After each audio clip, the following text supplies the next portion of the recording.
Hands of a scientist, spine of a giant, eyes of a hypnotist. A run, run every day. But it was always in Chicago. I went to kindergarten, that's pre-grade school, grade school, high school, college, medical school, and residency, all within the city limits of Chicago. So I'm a pretty significantly native Chicagoan. Hey, may the good boys win.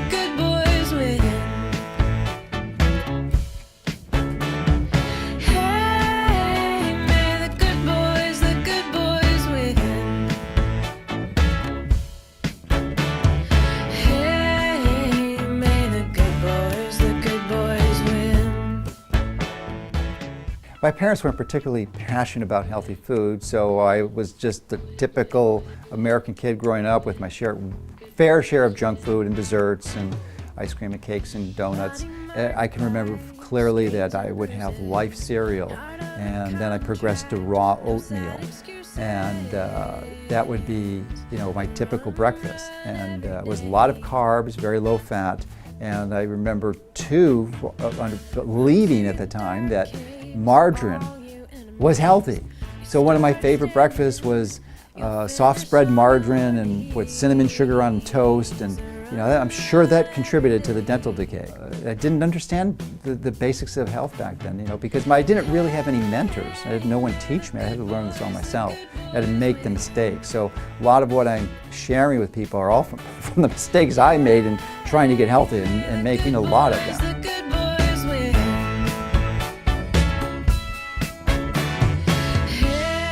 I first met Dr. Mercola at a Health Freedom Expo in Chicago in 2009. He came up to me and expressed real interest in working for mercury-free dentistry. I found that unusual for physicians, certainly for a physician of his stature, and that interest has continued. Obviously, he has no stake in this personally. What he has is an intense interest in seeing mercury eliminated from the profession of dentistry and from the exposure that it does to consumers and to dental workers.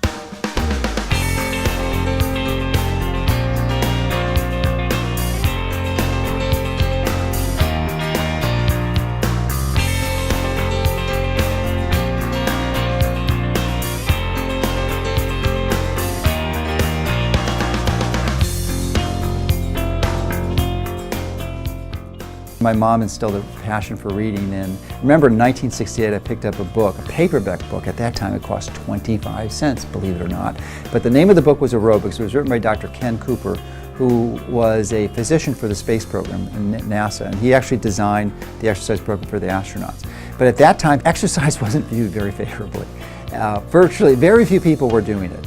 So I started doing that, and when I first started in '68, as I said, it wasn't really widely being used. So people would throw rocks and beer cans at me because they thought I was some kind of criminal. I was a villain running away from the scene of a crime. Because people didn't run. It wasn't done in the 60s. It just wasn't done.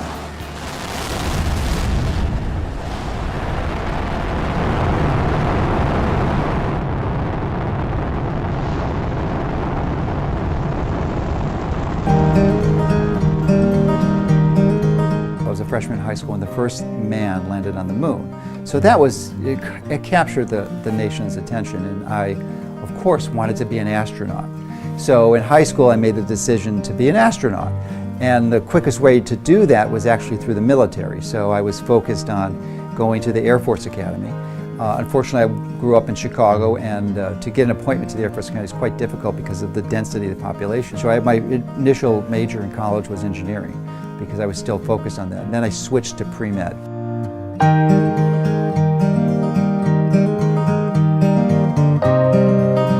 So after 2 years of not getting into school, I was really committed to being a physician. I was really devastated that I didn't get in those first 2 years. And so I started widening my scope. At the time, I was subscribing to Prevention magazine, which was really a very popular magazine in the 70s. And Dr. Jonathan Wright, who was a pioneer alternative medical physician, was the editor at the time. In that magazine there was an article written by a DO who had described his experiences and that he was doing the exact type of medicine I wanted to practice. I had never even heard of DOs before. So I looked at it, and sure enough there was a college right in the city that I live in, Chicago, in a community called Hyde Park. On the very first day of medical school they told us that most of the information we're going to give you will be outdated by the time you graduate. The reality was that almost everything about therapy was outdated the day they told us.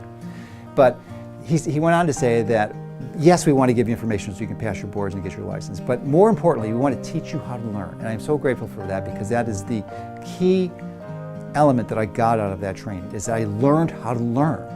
Sadly, they taught everyone else how to do this, but sadly most doctors, they just ignore that and they just get into doing a normal life experience, and even though they have the capacity to understand the truth, they don't pursue it.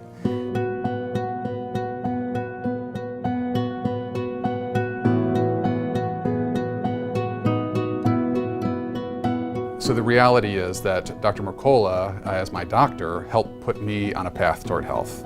I was in a place where I did not have health, and I was so bad that I had to quit my job. Because of Dr. Mercola and how he taught me to take control of my own health, I have since become a very healthy individual and somebody who can fulfill his own potential.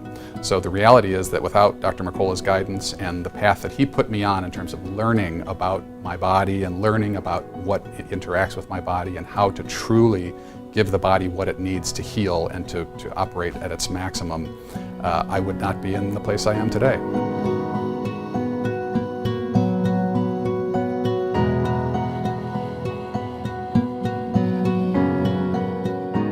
I was fascinated. I didn't realize that there was a whole group of physicians who understood and applied and worked with nutrition. Opened my eyes. I couldn't believe it. So I was just fascinated. And that started my journey of really started reading more medical literature about that and going to these conferences. Typically once a month I'd be traveling somewhere all over the country to learn this information. So it was just collections, it's a eclectic collection of knowledge about using natural healing techniques. And then I would apply them in my office and get tremendous results. I mean, people would start getting better. So much so that I remember at one point I said, this stuff really works, I'm going to get people off of the drugs. So I made the commitment at that time to say, listen, I'm going to stop using drugs. So I gave notice to all my patients that if you are on drugs and you're unwilling to go a course to get off of them, then you need to find a new doctor. So I lost 70% of my patients. They just left because they weren't on board with me. And I said that was really a good thing, because then I started only having patients who really wanted to get better. And they did, and they got better by the droves, and the word started to spread, and I started seeing patients not only from my local community, but people from all across the state, and then people from all across the country, and eventually people from all over the world. I've probably seen people from almost every country in the world. I would see people that had been to some of the finest medical institutions in the country, like Mayo Clinic and many other prestigious ones, like Northwestern, University of Chicago. And they just failed miserably. And it's absolutely easy to understand, because those clinicians in those institutions are beyond phenomenal for diagnosing. That's what traditional medicine is great for. They can diagnose things down to the finest little microbe. And that's wonderful, we need that. But what they fail miserably at is the treatment modes, because they're focused on treating the symptoms using toxic drugs and that potentially could kill them. And you know, drugs do kill people.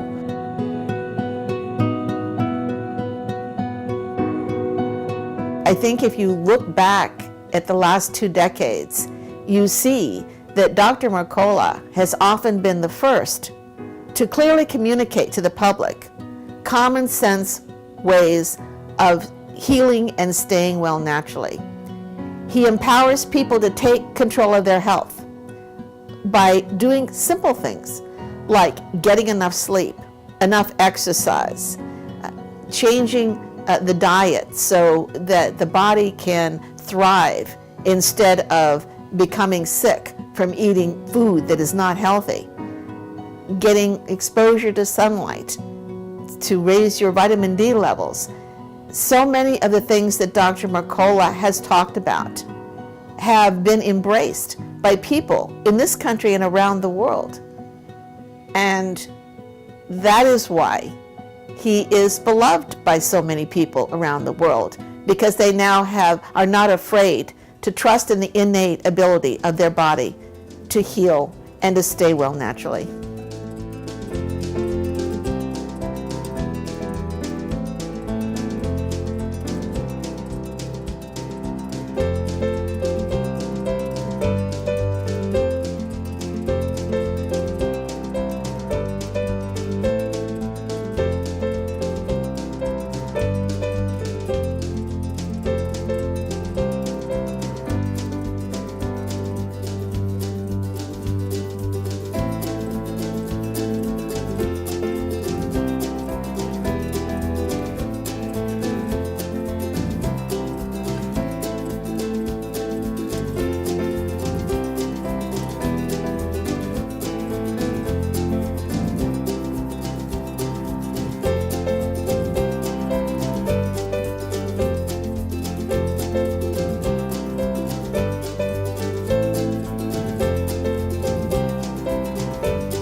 Since his visit down here, Dr. Mercola has really started to support us in earnest, and I think it really shows his reach. I mean, from all of the work he's doing up in the north in the U.S.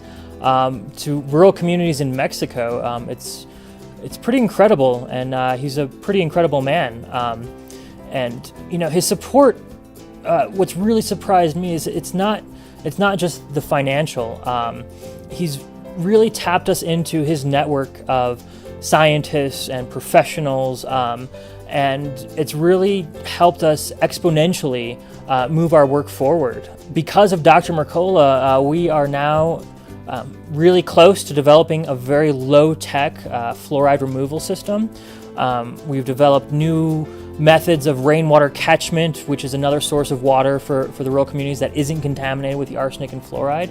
You know, Dr. Mercola is really someone who's making a difference in that, and I can't speak for everybody, but really on behalf of my team here at Cadiz, Mexico, and you know, the communities we are working with right now.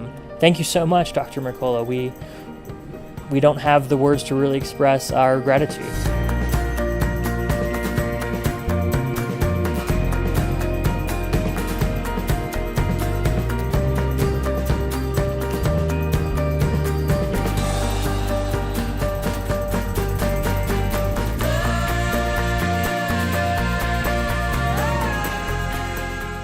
Public perception about anybody has many facets. And certainly with Dr. Mercola, I think the fact that he is an extremely powerful activist. He is a very strong activist.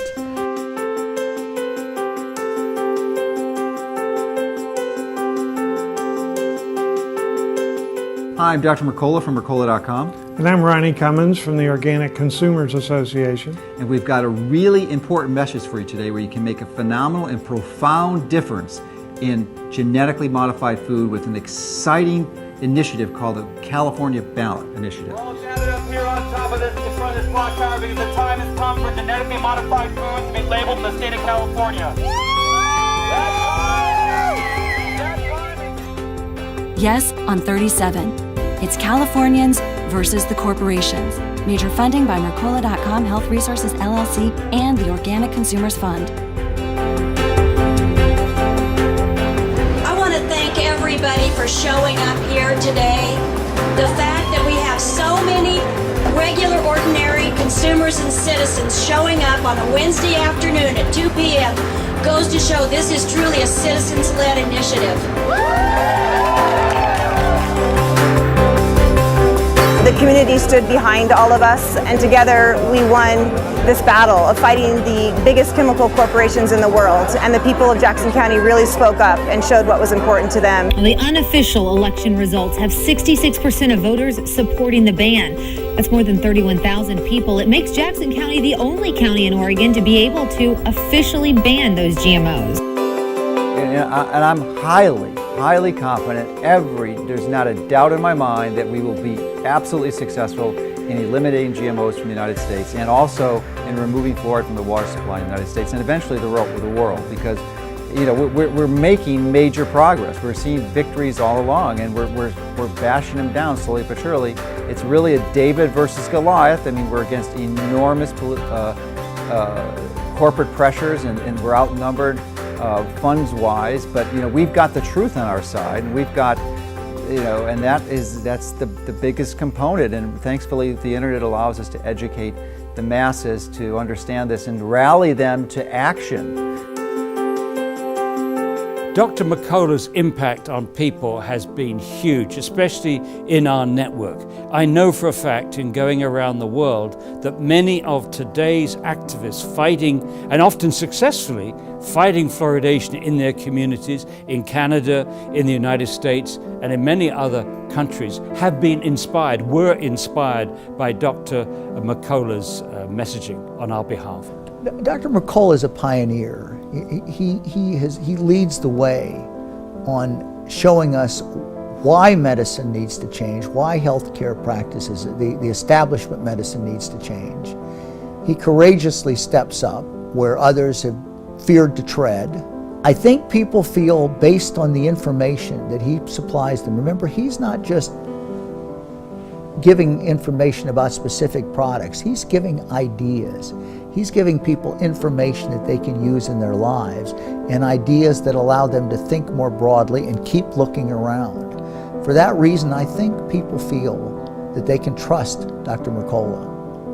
He is just a fount of information, and the team that he has gathered together to put together phenomenal information on his website and his books and the like has had a profound influence on the discussion in the country, and also on many individuals themselves.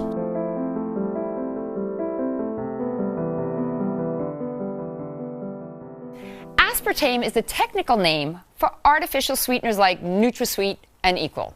It's used in foods as a sugar substitute, and it just might be the most dangerous additive we willingly put into our bodies. Notice the word willingly. Here with the lowdown on why we should rid our diet of aspartame is Dr. Joseph Mercola. Dr. Mercola, thank you so much for being here with us. So, aspartame, what exactly is it? Well, it's an artificial sweetener that's commonly used by most to lose weight because it's typically in diet products. But the challenge here is that it doesn't cause you to lose weight. In fact, most of the studies that look at this topic show that it actually causes you to gain weight. So that's the primary challenge. But in addition to that, it's loaded with side effects. And in fact, there are more reported complaints to the FDA than all other food additives combined. All right, so my first question was, what is it? So what is it? What is it made of? Where does it come from? It's a chemical product. It's synthetic. So it's not a complete natural. synthetic. It's completely chemical. It's not found in nature. It's something we make, and that's the definition of artificial sweeteners. They're synthetic. And it's also a neurotoxin, is it not? It can be, yes. It's the breakdown products turn into a neurotoxin. Formaldehyde specifically, which is the fluid. Oh my God, formaldehyde! Wait. Formaldehyde is what we embalm bodies with. Yes. It can cause things like seizures, which is why it's that was my next question. Yeah. Give us some symptoms of autoimmune disorders like MS. And it can also contribute to migraines. And in fact, anyone who has a migraine that's watching this, they really need to get off of any drinks that contain aspartame because it's a really common problem. In fact, my sister, who's my office manager for 20 years, she had her first migraine. We didn't know what it was, but she had these symptoms that simulate a stroke. And then we tied it back to the aspartame. And anytime she has any product that has it, even though it's not listed, it invariably contact the manufacturer and there's some aspartame in there.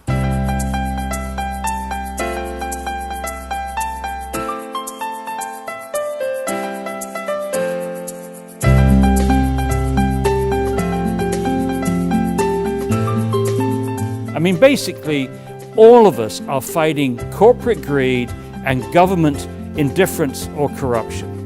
And we're all fighting it in different ways, and it has been just wonderful to have this solidarity. Solidarity from Ronnie Cummings, solidarity from Charlie Brown, from Jeffrey Smith, and from Barbara Lowe Fisher and the others, and holding us all together, bringing us all together, Dr. Mercola. It was a wonderful idea, and we're really feeling the benefits of it in terms of the support we're getting, the number of people that support us. I don't think this would have happened, A, without Dr. Mercola, and B, without the Health Liberty Alliance. Please welcome Dr. Joe Mercola.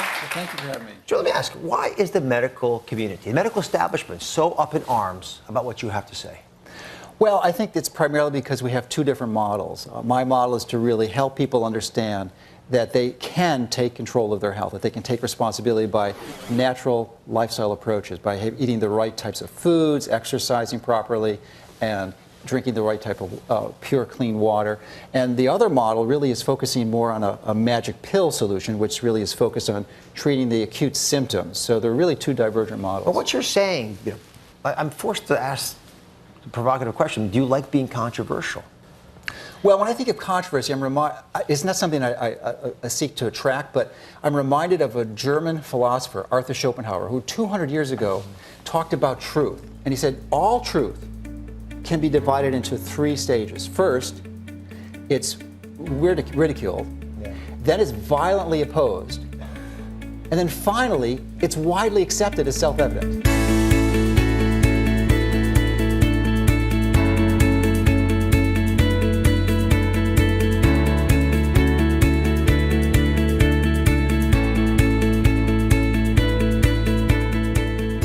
I got this from our comment section last week, okay?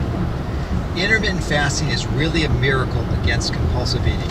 I've been doing Dr. Mercola's intermittent fasting for a month now, a 6-hour eating window. Since the very first day, my cravings went away. Unbelievable. Before that, I've had the same result only using amphetamines. I mean, I couldn't write a better testimonial. Someone who hasn't heard this information has really adopted and embraced the conventional medical model. That's an appropriate and rational approach if you've not really explored the other side. So I would encourage anyone who is in disbelief or is skeptical to really examine the evidence very carefully, to try some of these things. You know, most of these strategies that we're recommending, they don't rely on supplements. Our primary recommendation is to use foods and exercise, lifestyle choices that don't cost a lot extra. And even if they do a little bit extra, they're going to save you so much more in the long term, since the ounce of prevention is worth far more than a pound of cure. So to try it yourself. You know, our mantra is to help people take control of their health. So we're teaching you how to get off of these drugs that literally kill hundreds of thousands of people, legally prescribed drugs that kill hundreds of thousands of people every year. Our message is to tell people, warn them that there is an option, an alternative, a safer alternative, a less expensive alternative that can really and truly address the cause of the disease. So let your body tell you. Don't let some pre-designed, prejudiced opinion to dictate your behavior or something you read somewhere because of some discrediting campaign from some large multinational pharmaceutical company. Our site has been online for 17 years. We have hundreds of thousands of pages. Just go to the search engine, type in whatever your health condition is, and you'll probably find hundreds of pages that address that. It's just addressing the cause of the disease, which almost always invariably involves changing your diet and lifestyles so that you can address the cause of the disease. These are just common sense basic strategies. And like the timing of your food, if we follow ancestral eating patterns, and to go through regular periods of feast and famine, like they did. With most everyone now, they're eating 3 meals a day and snacks, and it's the only time they're not eating is when they're sleeping. So that doesn't do well. Our biochemistry and our metabolism is not adapted to that. So just try these principles yourself. You'll see what happens. You know, 2 out of 3 people in this country are overweight, and it's such a simple problem to address, really. I would encourage you just to be objective, take a rational approach, and to read both sides of the story, because you might be surprised at what you find.